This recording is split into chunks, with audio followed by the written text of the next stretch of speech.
Did you know that there are fashion collaborations with arcades? Yeah, I didn't either. I kind of want to try them out. So today's GTF episode, to get the full experience, I'm heading to each and every arcade that has done a fashion collaboration, including an arcade with the worst rebranding in human history. Look how they massacred my boy. One that serves Japanese cuisine and has a karaoke lounge, and one that did some damage to your boy. Here are the rules. Number 1, we have to beat a record or hit a jackpot. Number 2, I must try the food. Number 3, I want to win some prizes. Number 4, because I'm a fashion YouTuber, we gotta style the fashion collaboration. And number 5, have fun. Shouldn't be too hard.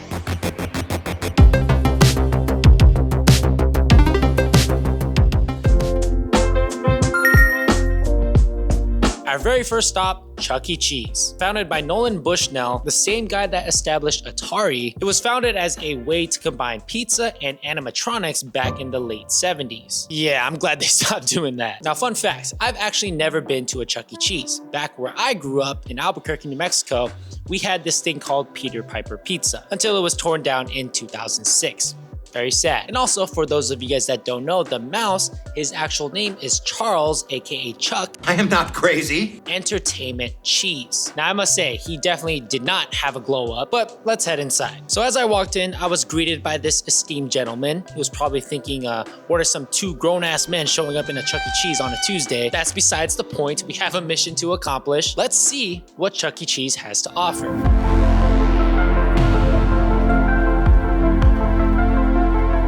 Finally got our pass right here.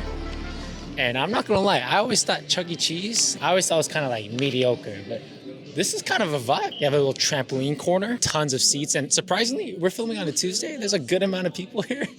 I don't know why, it should be a school day. There's a ton of, holy crap. There's a ton of chairs. I don't even know how many people can sit in here. This place definitely caters towards children and birthday parties. They're known for their birthday parties, actually. But that's not gonna stop us from accomplishing our goals, which is hitting that jackpot. So the very first game I decided to hit up was this basketball game. It was a lot shorter, a lot smaller. The rim was much closer to me, and the high score, only 50 points. Should be light work. Oh my God.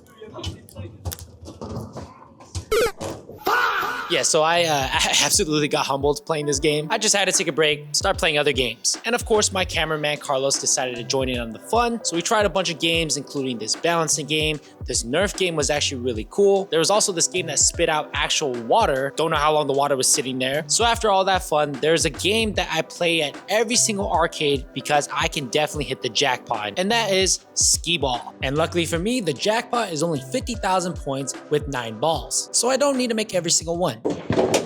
Oh my goodness.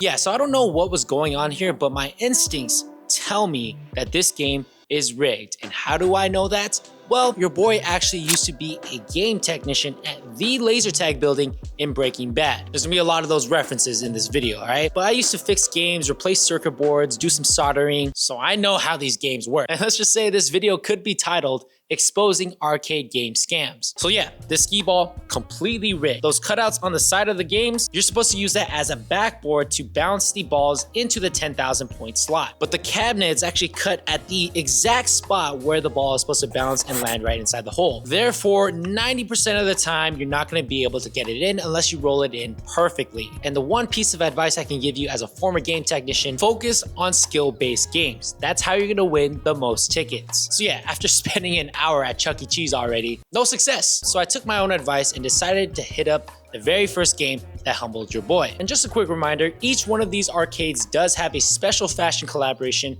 that we're going to style. But first, let's lock in. Come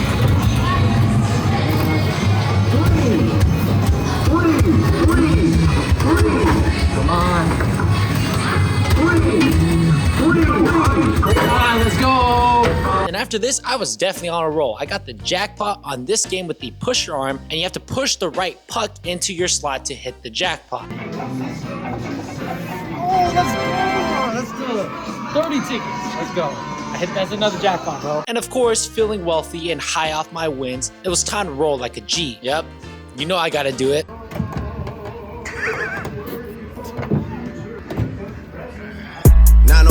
Shelby Drive, look alive, look alive. Came up on this side, now they on the other side. Oh well, them dog, we gon' see how hard. as you can tell, we're definitely having fun with this, so that is 2 goals accomplished already. But how about that food? Let's just say, man, it's not worth it. Chuck E. Cheese has a pretty dark conspiracy theory regarding its pizzas, so I got 2 of them. One gluten-free and your standard pizza. And not gonna lie, man, pizzas kind of slap. I also got a basket of wings, and those were The total price for all these items, I'm just gonna let it play out. 58 bucks. 58 bucks for this is crazy. Now, last on our checklist are the prizes. And the reason behind this is my very first Christmas being a dad. Of course, it's really easy to just buy something on Amazon, but this is something I get to work for. So I have these 3 Christmas bags and I want to fill them with gifts. So our goal is to win prizes for the wifey, my dog Ahsoka, and my newborn son. For the wife, I think I know exactly what to get her. So Chuck E. Cheese is actually known for their photo booths where they produce a sketch picture of you. I think the wifey's gonna like this. And finally, time for the prize counter. And yeah, this is all the prizes our tickets got us. Chuck E. Cheese is more for the experience and not really winning prizes, let's just say that. Matter of fact, parents, you can actually just buy the prizes, which kind of defeats the purpose and takes all the fun out of the arcade experience, but I ain't gonna say anything. We still haven't found the collaboration. The reason why I think I haven't been able to find the collaboration was I was being a little bit too harsh on Chuck. So I decided to make amends and say what's up to the mouse himself. Hey, what's up, Chuck? I'm kick it with you for a bit, all right?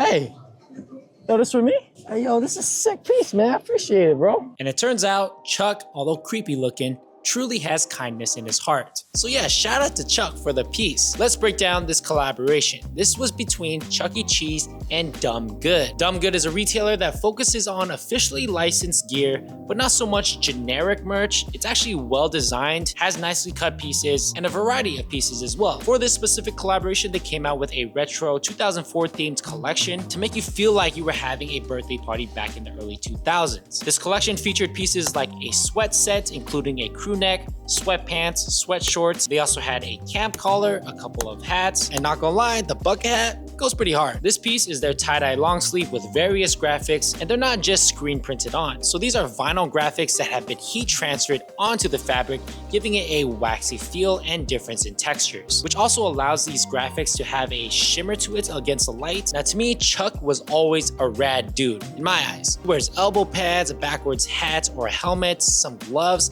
I feel like he would BMX or skate. So the theme I wanted to follow was more of a fit I would skate in. We got these barrel leg jeans from GU, a two-tone cap that matches the color theme, and then some checkered Vans. Of course, had to hit a heel flip in this fit, but overall, I think the collaboration was it's okay. It is really cool to see arcades do fashion collaborations. This one, I just feel like they could do a little bit better. So let me just say, I had the time of my life making this video so far. Arcades are just a spot, and the brand Arcade is actually the spot for one of these, the momentum belts or the motion belts from the sponsor of today's video. So let me put y'all on. These are the perfect belts for your daily fits. Just check this out. Both belts are stretchy and moves with you throughout your day. The momentum belt is a bit more flexible, which is why I wear that one a whole lot more. So we're gonna focus on the momentum one. They're super lightweight, has a perforated webbing, really adds a nice texture to any outfit. And look, I have several variations of their belts. Each one of their buckles super low profile because you just don't have a big old buckle pinching on you whenever you move. It's just a clean design, easy to snap in or out, doesn't pinch you, which just makes it that much more comfortable to wear. And also an underrated feature about the momentum belt, it is not made out of metal, and that's actually a good thing. Let me explain. Because that makes going through security checkpoints like TSA a breeze. You don't gotta take off your belt or anything. There's no metal to it, so you can walk through metal detectors. Definitely comes in clutch whenever I travel. Also, my skin is allergic to nickel-plated metals, so whenever any belt has a buckle to it and it's made out of metal, I'm kind of skeptical about it because I get a huge rash. Because it's no metal, I don't gotta worry about that. Because I wear this belt every day, especially during summer times, if it starts to stink or get some stains, I can easily throw it in the washer, no problem. Arcade also has a ton of other belts, from their adventure belts, which is even stretchier, to their other utility and lifestyle belts if you want a different look. Lots of good looking hardware, some metal ones if you like that. They got tons of other colors, tons of different fabrics. You can definitely find a belt that suits you. Now, because it's that time of the year, this also makes a really good gift. Just think about it. I would highly recommend a belt from Arcade. If you haven't tried an Arcade belt, I really think you're missing out. I'm gonna leave my favorite belts, the momentum belts, in the description, as well as some of these other ones. You got some more tactical looking ones, cool colors. I'm telling y'all, perfect gift for the holidays. So thank you, Arcade, for sponsoring this video. Let's get back to it. For our next stop, we made it all the way to Fox Valley Mall, just outside of Naperville, Illinois. Okay, we're out here at Round 1. Founded as a roller skating rink with an arcade back in 1980, this is like the arcade of arcades. A lot of people don't know that this is actually a Japanese corporation imported into America, so you can see a lot of Japanese themes, hence why they're known for their claw machines, JDM exclusive games, billiards, bowling, ping pong, and even karaoke depending on location. Let's see if this place can impress me.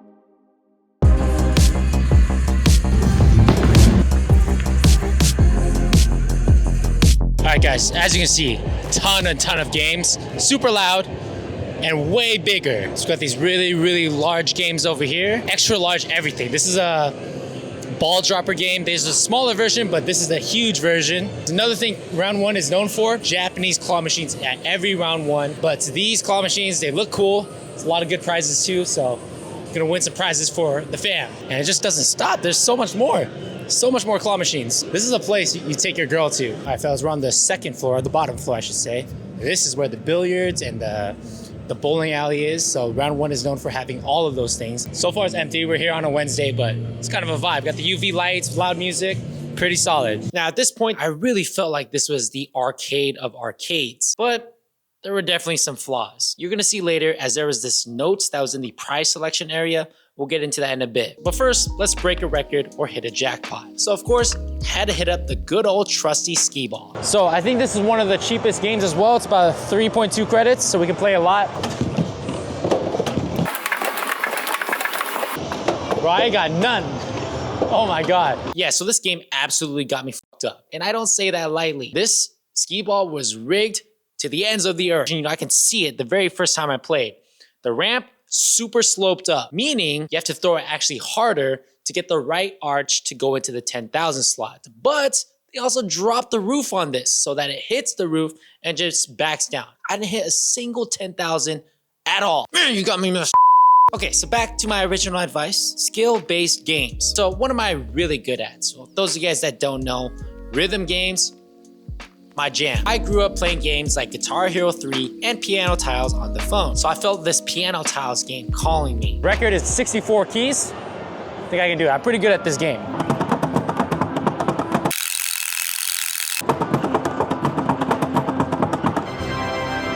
Let's go. 87 keys.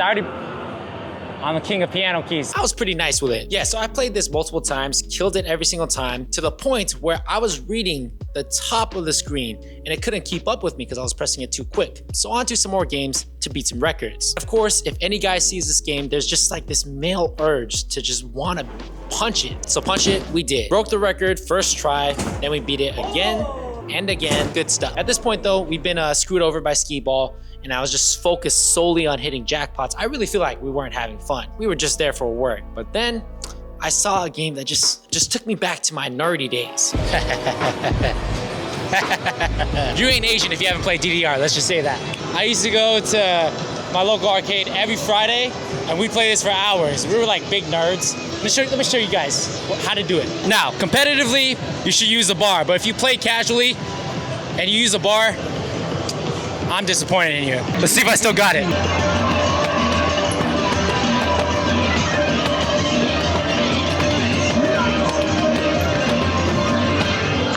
You know, I had to flex a little bit, see if I still got it with the spins on Frozen Ray. If you know, you know, and that's probably a really small minority of people that actually know what I'm talking about. I even got my cameraman Carlos to try it out. He definitely looked like he had some fun. Having fun? Check. As you would expect, we were totally gassed out and hungry, so we decided to hit the snack bar. Of course, round 1 originating in Japan, there was a nice, beautiful Japanese menu, and we had to try it out. However, this establishment didn't have the ingredients to make the ramen or the matcha latte. Round 1, you disappointed me. You disappointed everybody that loves quarter zips. You disappointed my people, but it's okay. I forgive you guys. We got to order some chicken karaage, got some ramune, and then we had a Japanese burger. And honestly, food was pretty good. Only problem is, we've been here for a couple of hours already. No prizes, barely any tickets, and I got wrecked in bowling, had to do 50 push-ups. So I grinded on piano tiles to eventually get enough tickets to win this Pokemon coloring book for my son. Now about that note, unfortunately, this is kind of crazy. Ladies and gentlemen, inflation has officially hit the arcades. And because of that, I couldn't get anything for my dog Ahsoka. Round 1, man. I had high hopes for y'all. But it's okay though. I bought my dog an extra squeaky toy. Now, I still gotta win the wife something. So I decided to hit up the claw machines with not the best luck. In fact, I lost like $56 trying to win a claw machine animal. So after losing all that money, I came across the perfect claw machine. Had already been played for before, and I say that because how claw machines work, after it hits a certain amount of plays, then the claw can grip at full strength. And since this has already been played a couple of times, that should make the likelihood of winning even higher. So now, it was time for your boy to win a prize. And this one specifically is a Hello Kitty one. The wifey loves Hello Kitty. Surely she does not have enough Hello Kitty items. It's time to lock in.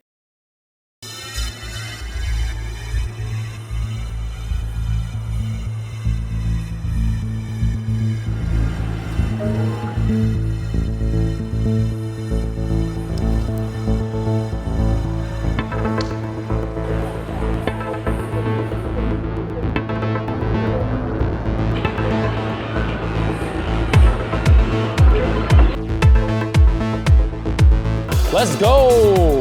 Oh, whoa. What is this? A round 1 collaboration? So we killed 2 birds with 1 stone. The wife got her Hello Kitty, and I found the collaboration. Let's talk about it. This was a collaboration between Round 1 and Popkiller. Popkiller is an apparel brand located in Los Angeles, founded in 2003. And they focus and produce original and artist-designed artwork, and all their pieces are basically a blend of Japanese culture and LA fashion. And with this collaboration specifically, they came out with 2 different shirts, the bowl of ramen and the Pixie Wave shirt. Both of the graphics on these have sort of an 8-bit pixelated design, really eye-catching and nice colors as well. And styling wise, since we are in a Japanese arcade, I have some wide-fitting pants from Harrison Wong, which does take inspiration from Japanese fashion, some Rick Owens, my discontinued cap, nothing too crazy. But for the ramen bowl one, I decided to pull from some of the colors on the t-shirt, mainly orange and the blue, and that's why I wore these orange trousers from Shinya Gozuka. Really matches well with the bowl of ramen, but also is a contrasting color to the blue that's on the shirt. And a style rule that I typically have is if the main fits, meaning the shirt and the pants, don't have any black to it, accessorize with black. So I'm wearing Rick Owens, a black Uniqlo bag, and a black messenger cap. All these accessories mesh really well together in the fit, and it just feels very cohesive. So the Round 1 collaboration, not too loud, definitely something that I can wear. Let's hit up the final arcade. Dave and Buster's. I do wonder why they decided to choose Dave over Buster first. I always find that interesting whenever I see brands like Ben & Jerry's. There's a story behind it, so I'm curious what that is. Anyways, founded in 1982 in Dallas, Texas, expanding all the way to 178 locations between the US and Canada. This arcade definitely caters more towards adults. They've got a sports bar, a restaurant, tables to put your alcohol on. Let's see what else they got. Just got our power card. Let's check out what Dave & Buster's has. All right, so I see a UFC game. Okay, I've never seen this before. This is actually kind of cool. There's like a Kung Fu Panda type of game that's probably similar to this. Air hockey, we got these Asphalt 9, which is a mobile game. Actually, I'm quite surprised. The vibes, we vibe in here. So there is some different games than some of the other arcades. We got dodgeball here. But it looks like there's a little less games than Round 1. A little bit more than Chuck E. Cheese, so it's like a good middle ground. DDR over Pump It Up. There's no DDR here, unfortunately. We got axe throwing over here. So a little bit different games than Chuck E. Cheese in Round 1. But let's focus on hitting those jackpots, shall we? First game up, this UFC game. And just like the boxer punching game, there's just this male urge to oos, oos, oos, oos, oos, oos, oos, oos. Ah!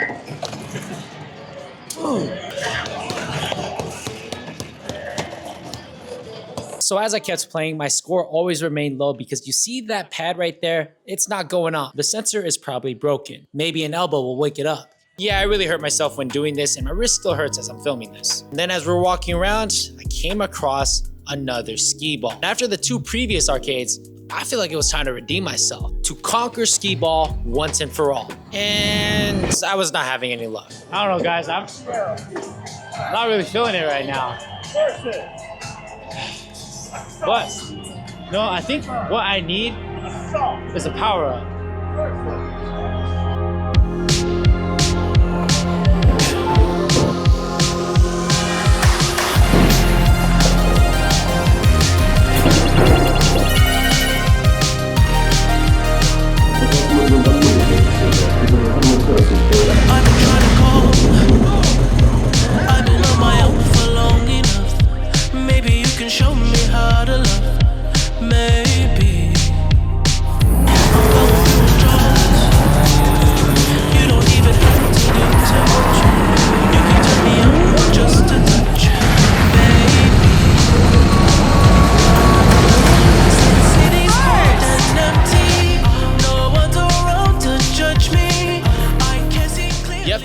our power-up piece was this collaboration between Bobblehaus and Dave & Buster's. So yeah, the brand Bobblehaus has ties to Shanghai and New York City, and similar to Chuck E. Cheese, it's to invoke the nostalgia of a trip to Dave & Buster's. So the colors are super bright neon green and highlighter yellow, definitely a color I'm not really used to. So if that's the case, I tend to like to match the color with my sneakers. So we got on the Nike acronym Prestos, back when sneaker culture was great, some shield glasses, a Carhartt cap, and although this hoodie's a tad too big, it does have a really nice cut, a nice shape, nice colors, constructed very well, and it even came in this highlighter neon bag. Every single one of these pieces did actually come with a power play card, and it's a specially designed one for Bobblehaus, which I did try in the arcade and it didn't work, but still cool nonetheless. And on the sleeve of this hoodie, there's actually a dedicated pocket for your power card, which just shows how much thought went into this collaboration. I've lost a lot of power cards before, so having a dedicated pocket for it, really cool. There's also two other pieces. Carlos decided to style the other piece, and then they got their basic white tee, which to me, I just felt like styling a more summery spring type of fit. Just went with all lighter colors. I have on these double knee shorts, a Nike ACG cream and brown jacket, really going for that monochromatic look. And fun fact, this is the first and only collaboration that Dave & Buster's has done, at least from the research I've done. They also had other pieces as well, like sweatpants. And yeah, the overall collection, although a bit loud, definitely the best one of the bunch. Time to pick out some prizes. So I definitely gotta say that Dave & Buster's is a good balance between fun, tickets, and the cost of prizes. So we got Ahsoka a little bandana, some skincare for the wifey, and for the little one, a Yoshi plush. And after all my hard work, time to bring it home to the fam.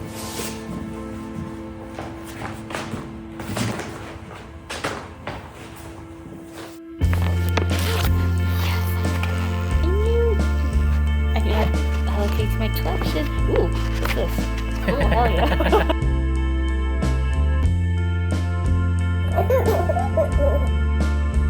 Now, as much fun as I had making this video, somewhere along the way, I grew up.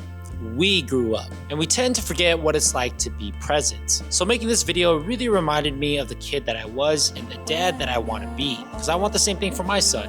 You know, I can't wait to bring my own kid to places like this and just watch him feel that same pure magical fun that I once felt as a kid. When you feel